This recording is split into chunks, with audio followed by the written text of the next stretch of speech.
Hello folks, welcome back to our channel Telugu Dose and don't forget to subscribe our channel. ఈ రోజు ఈ వీడియోలో మనం AP Dasara సెలవులు అయితే మనకి అఫీషియల్గా డిక్లేర్ చేశారు. అది ఎప్పటి నుంచి ఎప్పటి వరకు చాలా తక్కువ రోజులు పెట్టారు అని చాలామంది అయితే మనకి పేర్కొంటున్నారు. అది నిజం ఎంతనో అబద్ధం ఎంతనో ఈ వీడియోలో డీటెయిల్గా డిస్కస్ చేద్దాం.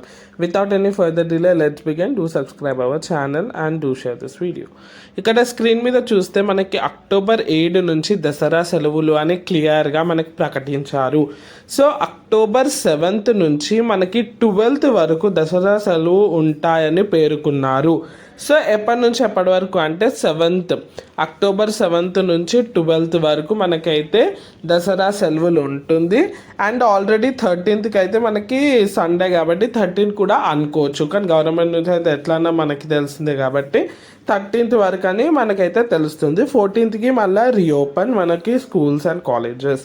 సో ఇక్కడ నేను క్లియర్ చేద్దాం అనుకున్నాను. మనకైతే పొడిగింపు అని చాలామంది అనుకున్నారు, కానీ అయితే మనకి తగ్గింపు అయితే జరిగింది ఇక్కడ ఏపీ మనకి దసరా సెలవుల్లో. ఇక్కడ చూసినట్టయితే 17 నుంచి 12 అంటే ఆల్మోస్ట్ ఇప్పుడు చూసినట్టయితే ఒక 5 to 6 డేసే మనకైతే హాలిడే ఇవ్వడం జరిగింది.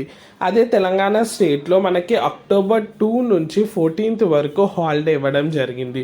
ఆల్మోస్ట్ డబల్ అనే చెప్పొచ్చు, కానీ ఇదైతే మనకి అఫీషియల్ అనౌన్స్మెంట్ అయితే రావడం జరిగింది. చాలామంది దీనికి అపోజ్ కూడా ఫైల్ చేయడం జరిగింది, కానీ ఏవి ఇంక్లూడ్ అయితే చేయడం లేదు.